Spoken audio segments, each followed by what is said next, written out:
Blessings, one and all, and welcome to Journey into Spiritualism.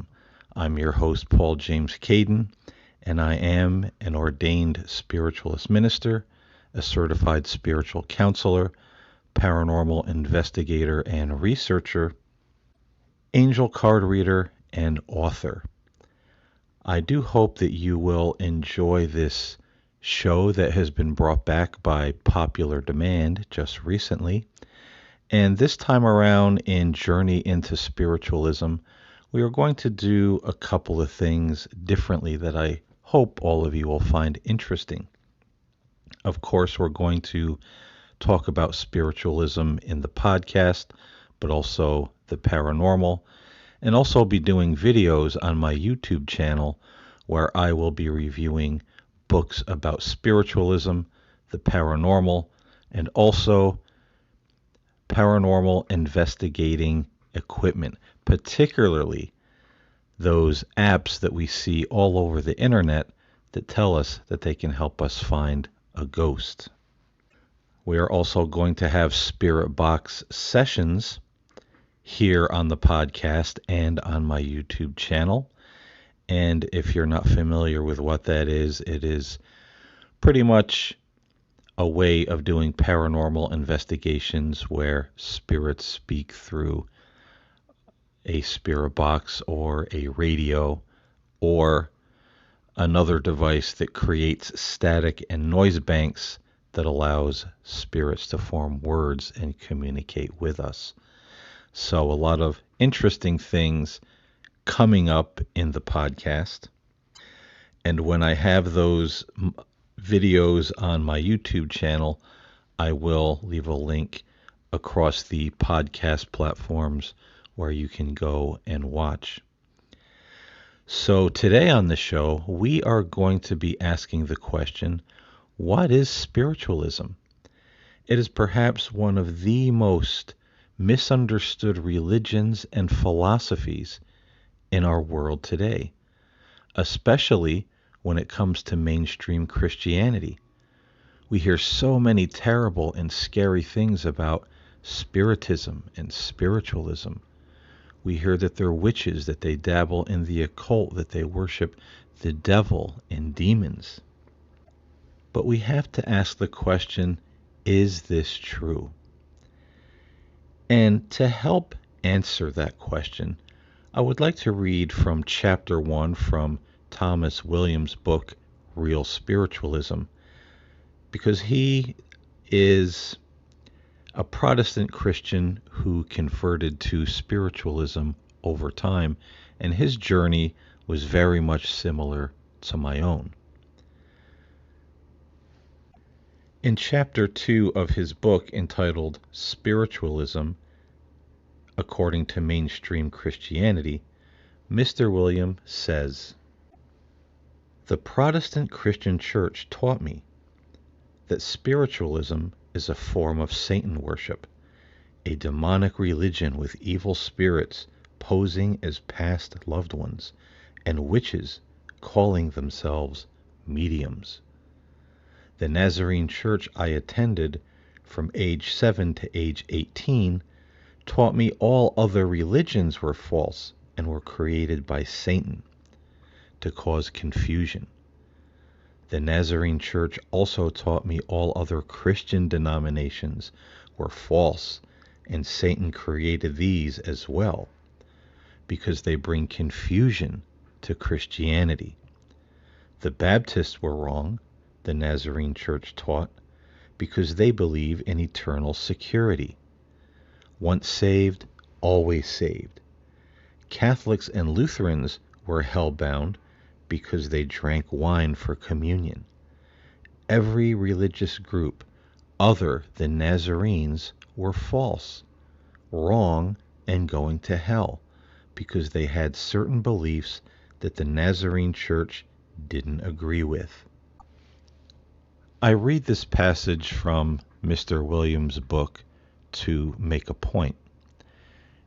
And that point is that, as I said earlier, his journey was very similar to my own.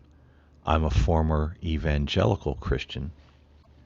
And I searched for a very long time for what I felt was the truth about God, the purpose of life. Why are we here? And my family was not particularly religious, but when I was probably about 10 or 11 years old, we started going to a Methodist church. And from there, we became evangelicals and then fell into the Word of Faith movement. And from there, I went on my own journey, visiting various churches and denominations, and even joining for a period of time the Catholic Church. I visited Lutherans, Episcopalians, Catholics, non-denominations, Orthodox, Baptist, and even read and studied the literature and talked to some of the people in the fringe Christian denominations such as Mormonism and Jehovah's Witnesses. Now, through all this, as a Christian, I was looking for my church home, as many Christians are, that place where I fit in, where I feel welcomed, and where my spirit is being fed. But I could never quite find that church home. But one thing I did find that was common among all these different churches and denominations is that all of them claimed to have the truth. They spurned many of the other Christian denominations, saying that they were wrong, they were in error, they were teaching heresy, and even many of them were possibly going to hell because of this heresy. Needless to say, this became a very confusing journey. But it inspired me years later to do a study in comparative religion, even among Christian denominations. Why do they teach what they teach? Why do they believe what they believe? Why do they feel that they alone have the truth and everybody else is in error? And one thing I found out that was very important to my particular journey is that all of these Christian denominations that were spurning other religions and even other Christian denominations were wrong about what these religions and other denominations taught. Doctrines were misquoted, misunderstood, and misinterpreted. I later found out that a large amount of what all of these individuals said about other religions and even other Christian churches was largely false. Now, I don't think they were doing this to be malicious or to be purposefully deceptive or mean in any way. I feel that these people were sincere in what they were teaching. But the problem is, somewhere along the line, someone told them or taught them what other churches believe or what other religions believe, and that information was incorrect. But rather than study the situation to find out if it was true or not, they just took the information by hearsay. After all, it was taught to them by their leaders, their priests, their pastors, their mentors. And these were men and women of God. They couldn't be wrong, could they? And so this misinformation got parroted through many generations and many congregations. And so this made me realize also that if Christianity could be so wrong about other denominations within its own religion, how wrong could it possibly be about other religions that weren't of the mainstream Christianity denominations? And this turned out to absolutely be the truth. Now, I'm not saying this to pick on mainstream Christianity, organized religion, or any church denomination. I'm saying this just to make a point. Much like Mr. Williams, when he went to the Nazarene church, he's told that all these other religions are satanic and demonic, and for a while he believed it, much as I did when I was a young Christian and evangelical. but I was not being told the truth, even if that untruth was given to me in sincerity and believed to be the truth. And so, folks, the point being, if Christianity can be so wrong about other Christians, how can we trust it to be correct when it comes to other religions? And most of the time, we really get a mixed bag of the truth and a lot of error when it comes to what other people believe. And this goes very much so for spiritualism. Spiritualism has been demonized by mainstream Christianity for centuries. We're told how satanic it is, how demonic it is, how occult it is. And these people are communicating with demons and letting demons possess their bodies and speak through them. But then, years later, much like Mr. Williams in his book, Real Spiritualism, when I began to explore spiritualism and went to some spiritualist churches and spoke to many spiritualists, I didn't find any witches or occultists or Satan worshippers or people who had altars to demons in their homes. What I did find were people who were actually Christians. They believed in God. They believed in Jesus. They believed in angels. They read the Bible.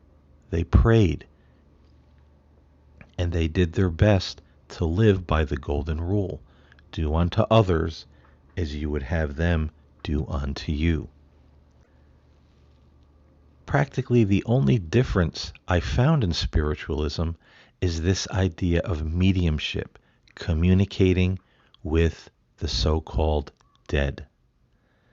But what is a medium, and what are these people trying to do by communicating with spirits? Are they communicating with demons? Are they practicing the occult?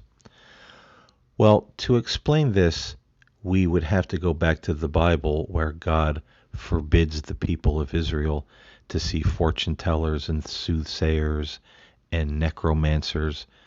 And many of these things are translated in our modern Bibles as mediums, but the word medium doesn't actually appear in the original Hebrew or Greek. It is usually, soothsayer or necromancer or one who calls up spirits. Now, that is a form of mediumship, but the differences between the necromancers and soothsayers of ancient Israel times and even ancient Christian times is far different than that of mediums and spiritualism. Let me explain. In the past, we were talking about people who were more tribal, more primitive. And many times they would do very grotesque and dark things in order to try to tell the future or speak to the spirits of the dead. They would disembowel animals or even people and watch the entrails fall to the ground and read the future, read the omens and the patterns of the entrails and how they fell to the ground from the person they just disemboweled. They would also watch the person contort as they died, and depending on what position the person died in, they would interpret the future or the omens. In necromancing, they would often, many times, do very bizarre and grotesque rituals, such as laying naked with the dead body of the person whose spirit they wanted to communicate with. They would eat pieces of their flesh, drink their blood, or even have intimate relationships with the corpse in order to bond somehow with the body, that they might contact the spirit of the dead. And their readings, if we want to call them that, were usually very dark, very ominous, telling people to do such things like sacrifice their children, go to war, hurt others, kill others. A lot of these necromancers and soothsayers of old were very much into magic and spell work. And that spell work was basically what we would interpret as black magic. It was really meant to harm or kill other people when a spell or a hex was put on them. So is it any wonder God said these practices are detestable? Because they were. If anyone done these things today, they would be imprisoned for child abuse, murder, or desecration of the dead. But mediums and spiritualism do not engage in any of these practices. To understand mediumship and spiritualism, we have to understand what spiritualism is. It is first said to be a religion, then a philosophy, and then a science. Spiritualism is not a religion of blind faith, but rather a religion that seeks for proof of what it believes through scientific methods. Spiritualists are not superstitious people who just take what they believe on blind faith. There have been many spiritualists throughout the centuries since the beginning of modern spiritualism who were academics, scientists, and physicians who started out as skeptics and began to research and do scientific experiments in very closed and observed quarters of these psychic phenomenon and spiritual phenomenon, and walked away as believers saying these phenomenon do exist. Now, did they find frauds and charlatans along the way? Of course they did. But they also found other unexplainable phenomenon that made them believers. And so it is with mediumship. Mediumship is simply someone opening up and receiving messages from spirits and giving a message to someone that is detailed enough to prove that the medium is really speaking to, say, someone's mother, father, grandmother, grandfather, or whomever. Because when the message is accurate, when the message is honest, when a medium gives a read to someone they just met, has no information about them, not even their first name, prior to doing a reading for them or a mediumship session, and giving that accurate account of a deceased loved one, that is looked at as being a scientific method that is repeated over and over and over again by different mediums, and it's said to be proof of death beyond, or proof of life beyond physical death. So mediumship is looked at as a psychic or spiritual phenomena, but also a science that helps prove that our loved ones are still very much alive and around us after they pass from this world. Spiritualists are very much like paranormal investigators.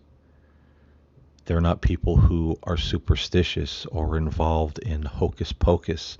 They believe in the phenomenon that is written in the Bible: angel encounters, dreams, visions, the transfiguration of Jesus on the top of the mountain when Moses and Elijah appeared to him and he spoke to them in the presence of the disciples that were present. And some people will say, well, Elijah wasn't dead, he was carried away in the chariot of fire. Well, that might be so. Perhaps Elijah was translated into heaven, but Moses was long dead. So he would have been a spirit. Spiritualists believe in these different spiritual and psychic phenomena and often do rigorous scientific experiments and observations to see if they are provable in real life, in real time. Do they really exist? Often, or most times, spiritualists will say, if science proves something that contradicts or proves what we teach is wrong, believe the science and change our philosophy. So they are not a stubborn religion who has taken on a superstitious group of beliefs and holds doggedly to them. No, they're actually very scientifically minded people. They're also individuals, as I stated earlier, who really try to live by the golden rule. They try daily to improve themselves, to love others, to do good works, to be charitable. This is important to the spiritualist because they believe that by doing so they purify their souls and their minds, and it makes it easier for them to enter the light when they pass from this world to the next. But now some might say, hey, wait a minute, Jesus paid it all. We don't have to purify anything. Well, this is actually not true. As I've said many times in podcasts of the past, the early Christians believed that Jesus died for their sins, but we still had a lot of work to do here on planet Earth. We had to let the old man die, getting rid of the hate, getting rid of the greed, getting rid of the materialism, getting rid of the lust. We had to do the work to purge these things, purge the old man, become more like Christ, living by that golden rule. There's nowhere in early Christianity that said God was going to do this for us, or that Jesus did it all for us because he died for us. This is a modern Western Christianity teaching and understanding of Christianity, but it is not a teaching that was held by the early Christians. And I've made mention in many podcasts of the past that this is why we see so many Christians in today's world speaking of heaven, but as they say, living like hell. They're not very nice people. They're not very accepting. They're not very loving. Many are even violent toward those with opposing or different views. And it's very sad to see. So spiritualists actually hold more to the teachings of the early Christians by doing that daily work, letting the old man and the carnal mind die daily to become more Christ-like, to become more acceptable to God. So when they die, they can enter into the light and not into one of the lower realms of the spirit world. When spiritualists are called demonic or Satan worshippers, or that they're doing the work of the devil, they will often point to Jesus and say, well, look at the work that he did. And the religious leaders of his day said the same thing about him. He casts out demons by the prince of demons. They said he had a devil, that he was possessed. And sadly, I wonder how many religious people would say that about him if he walked the earth today. I know a great many Christians in the world today who are even afraid to see an angel, or even the idea of Jesus materializing in front of them himself, because they're so afraid that it's always going to be a devil or a demon masquerading as an angel of light. They will rail against such things. Even if fellow Christians say that they had one of these visionary or spiritual experiences that healed their lives or changed their lives or brought them peace, they'll say, oh, you better be careful. That could have been a demon. So they're very much afraid of the supernatural and the paranormal. But the supernatural and the paranormal, the spiritual and psychic phenomenon that we categorized these things as earlier, were very much a part of the life of Jesus and the early Christians. So we might ask ourselves, are spiritualists being deceived by demons, or are they actually walking in an arena of Christianity and spirituality that has been greatly lost to many of us through our denominations and our doctrines? And so, folks, I can guarantee you if you step into a Christian spiritualist church, you will not find any witches, any occultists, no necromancers, no one worshiping demons, no one speaking in evil tongues and giving evil prophecies. The readings through mediums are comforting. They bring closure to people. They even bring healing of psychosomatic illnesses or even physical illnesses that people might suffer after the death of a loved one because of guilt, not having closure, or feeling overly lost and depressed because someone they really love has passed away. It brings people a lot of peace to know that there is life after death and that their loved ones are still near to them. As Jesus said, the kingdom of heaven is in our midst. It is not far out there in the beyond somewhere. And this is what spiritualists believe.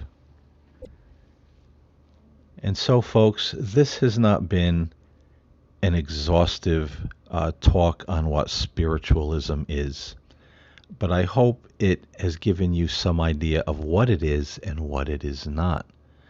As I always say, I hope this podcast made you think. I hope it opens up the door to your own study of other religions or spiritualism to understand it's not the dark and demonic religion much of Christianity has painted it to be. It is absolutely not.